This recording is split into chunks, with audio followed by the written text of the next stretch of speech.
ನಮಸ್ತೆ ಮಿತ್ರರೇ. ಕ್ಯಾರೆಟ್ ಒಂದು ಆರೋಗ್ಯದಾಯಕವಾದ ವೆಜಿಟೇಬಲ್, ತರಕಾರಿಗಳಲ್ಲೇ ಬಹಳ ಕಲರ್ಫುಲ್ ಆಗಿರುವಂಥದ್ದು, ಹಾಗೆಯೇ ತ್ವಚೆಗೂ ಕಲರನ್ನು ಕೊಡುವಂಥದ್ದು ಹಾಗೂ ಕಣ್ಣಿನ ಆರೋಗ್ಯಕ್ಕಂತೂ ಹೇಳಿ ಮಾಡಿಸಿದಂಥದ್ದು. ಮಕ್ಕಳಿಗೆ ದಿನಕ್ಕೆ ಒಂದು ಅರ್ಧ ಕ್ಯಾರೆಟ್ ಆದರೂ ಅವರ ಹೊಟ್ಟೆಗೆ ಹೋದರೆ ಬಹಳ ಉತ್ತಮ. ಇವತ್ತು ನಾನು ಕ್ಯಾರೆಟನ್ನು ಬಳಸಿ ಮಸಾಲೆ ದೋಸೆಯನ್ನು ಮಾಡಿದ್ದೇನೆ.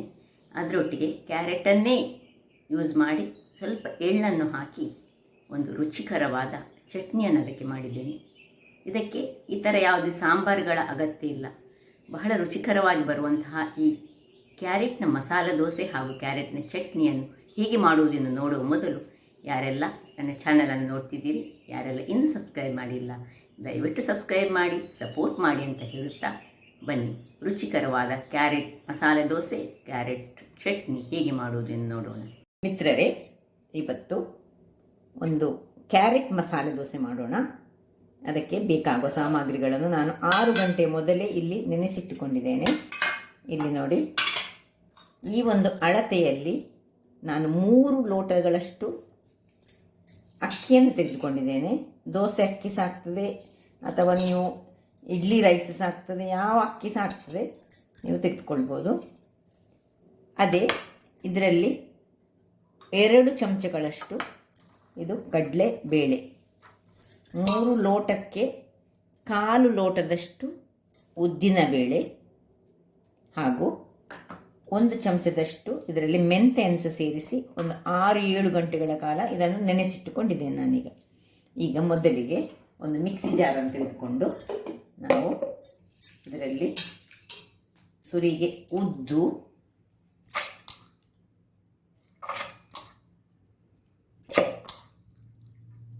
ಮತ್ತು ಈ ಕಡಲೆಬೇಳೆಯನ್ನು ಚೆನ್ನಾಗಿ ಗ್ರೈಂಡ್ ಮಾಡುವ. ನಂತರ ಅಕ್ಕಿಯನ್ನು ಹಾಕೊಳ್ಳೋಣ. ನೋಡಿ, ಇಷ್ಟನ್ನು ಹಾಕಿ ನಾನು ಗ್ರೈಂಡ್ ಮಾಡಿ ತರ್ತೇನೆ. ವೀಕ್ಷಕರೇ, ಇಲ್ಲಿ ನೋಡಿ, ಇದು ಪೂರ್ತಿ ಗ್ರೈಂಡ್ ಆಗಲಿಲ್ಲ. ಈಗ ಇದಕ್ಕೆ ನಾನೀಗ ಈ ಅಕ್ಕಿಯನ್ನು ಇದಕ್ಕೆ ಹಾಕ್ಕೊಂಡು ಒಟ್ಟಿಗೆ ಗ್ರೈಂಡ್ ಮಾಡಿಕೊಳ್ತೇನೆ. ಎಲ್ಲ ಅಕ್ಕಿಯನ್ನು ಹಾಕಿ ಸ್ವಲ್ಪ ಇನ್ನು ನೀರನ್ನು ಹಾಕಿ, ತುಂಬ ನೀರು ಮಾಡಲಿಕ್ಕಿಲ್ಲ. ಅದಾದಲ್ಲಿ ದೋಸೆ ಹಿಟ್ಟಿನಷ್ಟು ನಮಗೆ ನೀರು ಬೇಡ. ಯಾಕೆ ಹೇಳಿದರೆ ನಮಗೆ ನಾಳೆ ಅದಕ್ಕೆ ಕೆಲವೆಲ್ಲ ಕ್ಯಾರೆಟು ಮತ್ತು ಕೆಲವೆಲ್ಲ ಬಗೆಗಳನ್ನು ಹಾಕಲಿಕ್ಕೆ ಉಂಟು. ಹಾಗಾಗಿ ಈಗ ಇಷ್ಟನ್ನು ಸ್ವಲ್ಪ ನೀರನ್ನು ಹಾಕ್ಕೊಂಡು ನಾನು ಗ್ರೈಂಡ್ ಮಾಡಿ ತರ್ತೇನೆ. ವೀಕ್ಷಕರೇ ನೋಡಿ, ಅಕ್ಕಿಯೊಟ್ಟಿಗೆ ಗ್ರೈಂಡ್ ಮಾಡಿದೆ. ಈಗ ಇದಕ್ಕೆ ಇನ್ನೊಂದು ಇಂಗ್ರೀಡಿಯೆಂಟ್ಸನ್ನು ನಾನು ಹಾಕಲಿಕ್ಕೆ ಉಂಟು. ಅದು ನೋಡಿ, ನಾನು ತೊಳೆದಿಟ್ಟು 5 ನಿಮಿಷಗಳ ಮೊದಲು ಗ್ರೈಂಡ್ ಮಾಡುವಾಗ 5 ನಿಮಿಷಗಳ ಮೊದಲು ತೊಳೆದು ಇದನ್ನು ನೀರಿನಲ್ಲಿ ನೆನೆಸಿಟ್ಟುಕೊಂಡಿದ್ದೇನೆ. ನಾವು ಈ ಲೋಟದಲ್ಲಿ ಒಂದು ಫುಲ್ಲು ಲೋಟದಷ್ಟು ಇದು ಚುರ್ಮುರಿ, ಈ ಚುರ್ಮುರಿಯನ್ನು ನಾವು ಮಂಡಕ್ಕಿ ಅಂತ ಏನು ಕರಿತೇವೆ ಅದು, ಅದನ್ನು ಹೀಗೆ ಇದರ ನೀರು ತೆಗೆದು ಅದಕ್ಕೆ ಹಾಕಿ ನುಣ್ಣಗೆ ಪುನಃ ನಾವು ಗ್ರೈಂಡ್ ಮಾಡಿಕೊಳ್ಬೇಕು. ಇದು ಕೊನೆಯ ಹಂತದಲ್ಲಿ ಮಾಡುವಂಥದ್ದು. ಮತ್ತು ಇನ್ನೀಗ ಫರ್ಮೆಂಟೇಷನ್ಗೆ ನಮಗೆ ಇಡ್ಲಿಕ್ಕೆ ಉಂಟು. ಆಮೇಲೆ ಉಪ್ಪನ್ನು ಸಹ ಹಾಕ್ಕೊಳ್ತೇನೆ. ಈಗ ಇದಕ್ಕೆ ಹಾಕ್ಕೊಂಡು ನಾನು ಗ್ರೈಂಡ್ ಮಾಡ್ಕೊಳ್ತೇನೆ. ಸ್ವಲ್ಪ ಎಷ್ಟು ಉಪ್ಪು ಬೇಕು ಅಷ್ಟು ಉಪ್ಪನ್ನು ಹಾಕ್ಕೊಂಡು ಗ್ರೈಂಡ್ ಮಾಡಿ ತರ್ತೇನೆ. ವೀಕ್ಷಕರೇ, ಮಂಡಕ್ಕಿ ಸಹ ಹಾಕಿ ನೆನೆಸಿ ಇದನ್ನು ಗ್ರೈಂಡ್ ಮಾಡಿ ಆಯಿತು. ಸಪೋಸ್ ನೀವು ಮಂಡಕ್ಕಿಯನ್ನು ತುಂಬ ಅದು ನೆಂದಿರದಿದ್ದರೆ ಒಂದು ಕೂಡಲೇ ಹಾಕೋದಾದರೆ ಅಕ್ಕಿಯೊಟ್ಟಿಗೆ ಹಾಕಿ ಗ್ರೈಂಡ್ ಮಾಡಿ. ಇಲ್ಲದಿದ್ದರೆ ಅದು ಚೆನ್ನಾಗಿ ಗ್ರೈಂಡ್ ಆಗೋದಿಲ್ಲ. ಅದನ್ನು ಮೊದಲೇ ಮಾಡಬೇಕು. ನೋಡಿ, ಹೀಗೆ ಒಳ್ಳೆ ಫೈನಾದ ಬ್ಯಾಟರ್ ಆಗಬೇಕು. ಇನ್ನೀಗ ಇದನ್ನು ಹೆಚ್ಚು ನೀರು ಮಾಡಿಕೊಂಡು ಇಟ್ಕೊಳ್ಲಿಕ್ಕಿಲ್ಲ. ಈ ಬಿಸಿ ಸ್ವಲ್ಪ ಡ್ರೈ ಪಾತ್ರೆಯಲ್ಲಿ ಹಾಕಿ ಈಗ ನಾವು ಫರ್ಮೆಂಟೇಷನ್ಗೆ ಇಡುವ.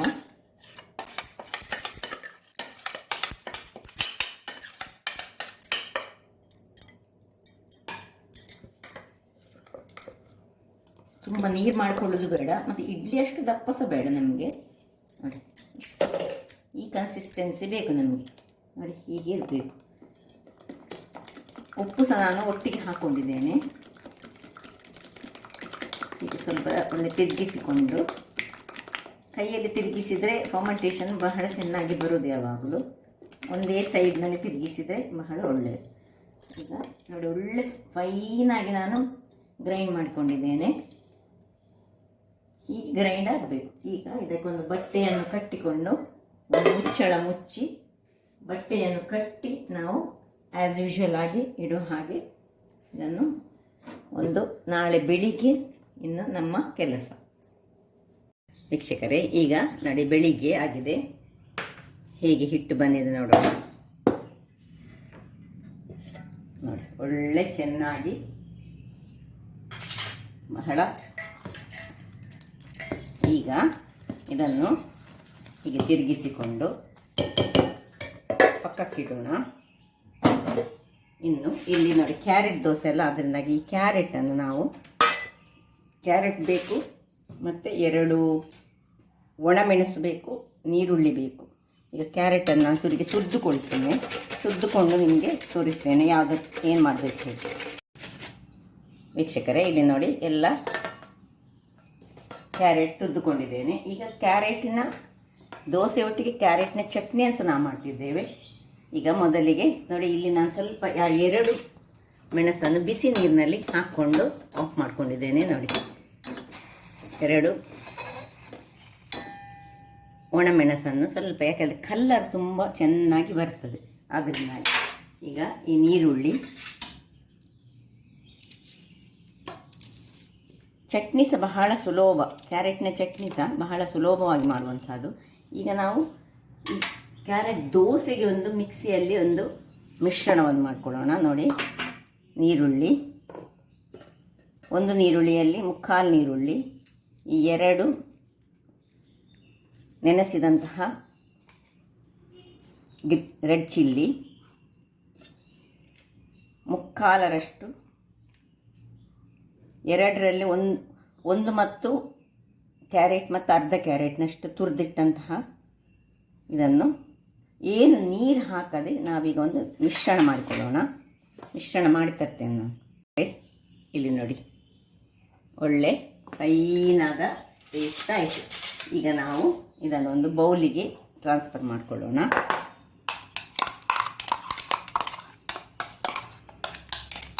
ಇದರಲ್ಲಿ ಖಾರ ಸಹ ಉಂಟು, ನೀರುಳ್ಳಿ ಉಂಟು, ಎಲ್ಲ ಉಂಟು.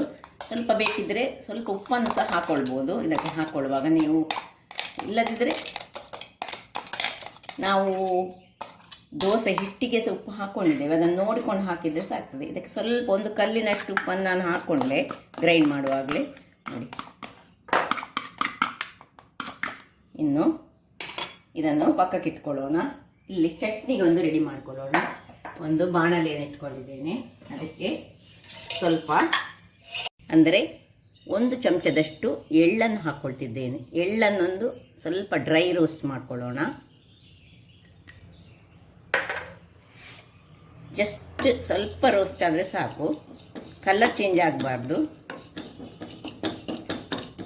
ಜಸ್ಟ್ ಫ್ರೈ ಆಗುವಾಗ ನೋಡಿ ಕಲರ್ ಏನು ಚೇಂಜ್ ಆಗಲಿಲ್ಲ, ಇದನ್ನು ತೆಗೆದಿಟ್ಕೊಳ್ಳೋಣ. ಇಲ್ಲಿ ಇದೇ ಬಾಣಲೆಯಲ್ಲಿ ಒಂದು ಸ್ವಲ್ಪ ಎಣ್ಣೆಯನ್ನು ಹಾಕ್ಕೊಳ್ಳೋಣ. 1 ಚಮಚದಷ್ಟು ಎಣ್ಣೆ ಸಾಕು. ಇನ್ನು ಈ ತುರಿದಿಟ್ಟುಕೊಂಡಂತಹ ಕ್ಯಾರೆಟನ್ನು ಇದರಲ್ಲಿ ಸ್ವಲ್ಪ ಹುರಿಯೋಣ. ಅದರೊಟ್ಟಿಗೆ ಈ ನೀರುಳ್ಳಿಯನ್ನು ಹಾಕೊಳ್ಳೋಣ. ಸ್ವಲ್ಪ ಹಸಿ ವಾಸನೆ ಹೋಗಬೇಕು ಆ ಎಣ್ಣೆಯಲ್ಲಿಯೇ. ಈ ಕ್ಯಾರೆಟ್ನ ಹಸಿ ವಾಸನೆ ಹೋಗುವವರೆಗೆ ನಾವು ಹುರಿದುಕೊಳ್ತಿದ್ದೇವೆ. ಸಣ್ಣ ಉರಿಯಲ್ಲಿ ಹುರಿದುಕೊಳ್ಳಿ. ಬೇಕಿದ್ರೆ ತುಪ್ಪ ಸಹ ಹಾಕ್ಕೊಳ್ಬೋದು. 1 ಚಮಚದಷ್ಟು ತುಪ್ಪದಲ್ಲಿ ಹುರಿದ್ರೆ ಸಹ ಬಹಳ ಚೆನ್ನಾಗಿ ಬರ್ತದೆ. ಸ್ವಲ್ಪ ಎಣ್ಣೆ ಕಮ್ಮಿ ಆದರೆ ಸ್ವಲ್ಪ ಎಣ್ಣೆಯನ್ನು ಹಾಕ್ಕೊಳ್ಳೋಣ ನಾವು. ಜಸ್ಟ್ ಸಣ್ಣ ಉರಿಯಲ್ಲಿ ಹಸಿ ವಾಸನೆ ಹೋಗಬೇಕು. ವೀಕ್ಷಕರೇ, ಇಲ್ಲಿ ಹಸಿ ವಾಸನೆ ಹೋಗುವವರೆಗೆ ಆಯಿತು. ಈಗ ಒಂದು ಮೆಣಸನ್ನು, ಇದಕ್ಕೆ ಹೆಚ್ಚು ಖಾರ ಮಾಡೋದಿಲ್ಲ, ಯಾಕೆಂದರೆ ಆಲ್ರೆಡಿ ನಮ್ಮದು ಕ್ಯಾರೆಟ್ನ ಮಸಾಲೆ ದೋಸೆಯಲ್ಲಿ ಏನುಂಟು ಹೇಳಿದರೆ ಮೆಣಸು ಹಾಕ್ಕೊಂಡಿದ್ದೇವೆ. ನಿಮಗೆ ಬೇಕಿದ್ರೆ ತುಂಬ ಖಾರ ಚಟ್ನಿ ಬೇಕಿದ್ದರೆ ಹಾಕ್ಕೊಳ್ಳಿ. ನಾನು ಸ್ವಲ್ಪ ಪ್ರಮಾಣದ ಚಟ್ನಿ ಮಾಡ್ತಿದ್ದೇನೆ. ಈಗ 2 ಬೆಳ್ಳುಳ್ಳಿ, ಸ್ವಲ್ಪ ಶುಂಠಿ, ಇನ್ನು ಒಂದು 5-6 ಚಮಚಗಳಷ್ಟು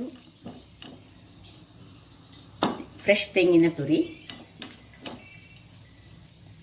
ಸ್ವಲ್ಪ ಉಪ್ಪು ಹಾಕೊಳ್ಳೋಣ ಅದಕ್ಕೆ.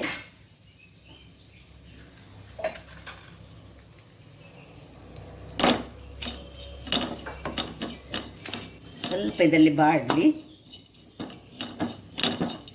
ಇನ್ನು ಸ್ವಲ್ಪ ಹುಳಿಯನ್ನು ಹಾಕ್ಕೊಂಡು ಇದನ್ನು ಆಫ್ ಮಾಡ್ಕೊಳ್ತಿದ್ದೇನೆ. ಸ್ವಲ್ಪ ತಣ್ಣಗಾದ ಮೇಲೆ ಇನ್ನು ಇದರ ಚಟ್ನಿಯನ್ನು ಮಾಡೋಣ. ವೀಕ್ಷಕರೇ, ಇಲ್ಲಿ ನೋಡಿ, ಇದೀಗ ತಣ್ಣಗಾಗಿದೆ. ಇಲ್ಲಿ ಎಳ್ಳು ಸಹ ಉಂಟು.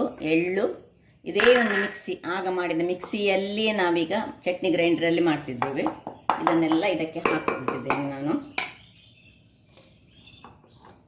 ಏನೆಲ್ಲ ಫ್ರೈ ಮಾಡಿಕೊಂಡೆ ಅದನ್ನೆಲ್ಲ ಹಾಕ್ಕೊಂಡು ಇದರಲ್ಲಿ ಈ ಎಳ್ಳನ್ನು ಸಹ ಹಾಕ್ಕೊಳ್ತಿದ್ದೇನೆ. ಹುಳಿ ಹಾಕ್ಕೊಂಡಿದ್ದೇನೆ. ನೀರು ಸ್ವಲ್ಪ ಹಾಕಿ ಒಳ್ಳೆ ಗ್ರೈಂಡ್ ಮಾಡಿ ತರ್ತೇನೆ. ವೀಕ್ಷಕರೇ, ಇಲ್ಲಿ ನೋಡಿ, ಚಟ್ನಿ ಸಿದ್ಧವಾಗಿದೆ. ಇದಕ್ಕೆ ಬೇಕಿದ್ರೆ ಇದನ್ನು ನೀರು ಚಟ್ನಿ ಸಹ ಮಾಡಿಕೊಳ್ಬೋದು, ಅಥವಾ ಹೀಗೆ ಗಟ್ಟಿಯಲ್ಲಿ ನೋಡಿ ಎಳ್ಳಿನ ಪರಿಮಳ ಅದರೊಟ್ಟಿಗೆ ಈ ಕ್ಯಾರೆಟ್ ಎಲ್ಲ ಸೇರುವಾಗ ಬಹಳ ಚೆನ್ನಾಗಿ ಬರ್ತದೆ. ಆ್ಯಕ್ಚುಲಿ ಈ ಕ್ಯಾರೆಟ್ ಮಸಾಲೆ ದೋಸೆಗೆ ಏನೂ ಬೇಕಂತಿಲ್ಲ, ಚಟ್ನಿ ಸಹ ಬೇಡ, ಅದರ ನಡುವಲ್ಲಿ ಯಾವುದು ಬಟಾಟೆಯ ಪದಾರ್ಥವೂ ಬೇಡ. ಇದಕ್ಕೆ ಬೇಕಿದ್ರೆ ಒಗ್ಗರಣೆ ಸಹ ಕೊಟ್ಕೊಳ್ಬೋದು. ನಾವು ಸ್ವಲ್ಪ ನೀರು ಮಾಡಿಕೊಂಡು ಇದನ್ನೀಗ ಪಕ್ಕಕ್ಕೆ ಇಟ್ಕೊಳ್ಳೋಣ. ಇಲ್ಲಿ ನೋಡಿ ವೀಕ್ಷಕರೇ, ಈ ಮಿಶ್ರಣಕ್ಕೆ ಈಗ ನಿಮಗೆ ಎಷ್ಟು ಹಿಟ್ಟು ಬೇಕು ಅಷ್ಟು ಹಿಟ್ಟನ್ನು, ಅಂದರೆ ಇದನ್ನು ನೀವು ಫ್ರಿಜ್ಜಲ್ಲೆಲ್ಲ ಸ್ಟೋರ್ ಮಾಡಿ ಇಡಲಿಕ್ಕಿಲ್ಲ. ನಿಮಗೆ ಯಾವಾಗ ಬೇಕು ಆಗ ಮಾತ್ರ ಈ ಕ್ಯಾರೆಟನ್ನು ಹೀಗೆ ಮಾಡಿಕೊಂಡು ಗ್ರೈಂಡ್ ಮಾಡಿ ಹಾಕ್ಕೊಳ್ಬೇಕು. ಈಗ ಹಿಟ್ಟು ಇವತ್ತು ನೀವು ಎಷ್ಟು ಯೂಸ್ ಮಾಡ್ತೀರಿ ಅಷ್ಟು ಹಿಟ್ಟನ್ನು ಇದಕ್ಕೆ ಹಾಕ್ಕೊಂಡು ಮಿಕ್ಸ್ ಮಾಡಿಕೊಳ್ಬೇಕು. ಅದು ಯಾವಾಗಲೂ ತರಕಾರಿಗಳನ್ನು ಕಟ್ ಮಾಡಿ ಅಥವಾ ಮಿಕ್ಸ್ ಮಾಡಿ ಇಟ್ಕೊಂಡ್ರೆ ಅದು ದೇಹಕ್ಕೆ, ಅಂದರೆ ನಮ್ಮ ಆರೋಗ್ಯಕ್ಕೆ ಒಳ್ಳೆಯದಲ್ಲ. ಆದ್ದರಿಂದಾಗಿ ಎಷ್ಟು ನಮಗೆ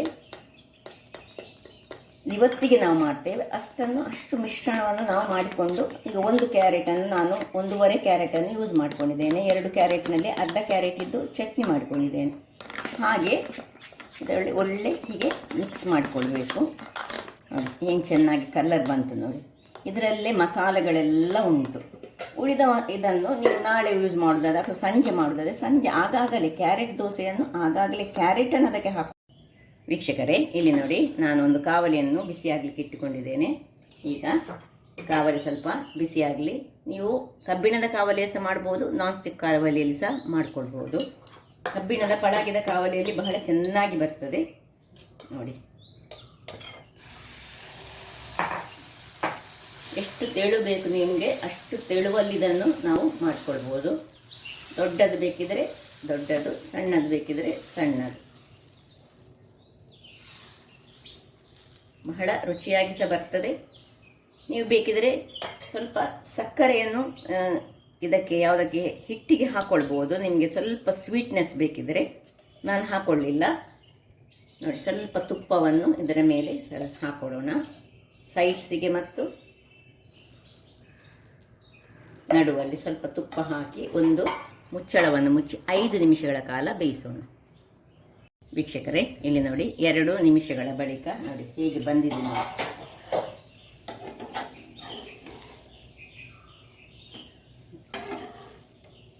ಯಾವ ರೀತಿಯಲ್ಲಿ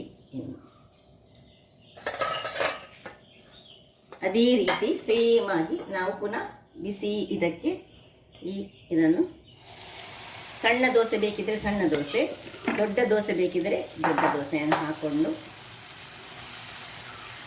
ಸೇಮ್ ಪ್ರೊಸೀಜರಲ್ಲಿ ನಾವು ಮಾಡ್ಕೊಳ್ಬೋದು. ಅದೇ ತೆಳುವಾಗಿ ಮಾಡಿ ಬಹಳ ಚೆನ್ನಾಗಿ ಬರ್ತದೆ. ಮೇಲೆ ಸ್ವಲ್ಪ ತುಪ್ಪವನ್ನು ಹಾಕೊಳ್ಳೋದು,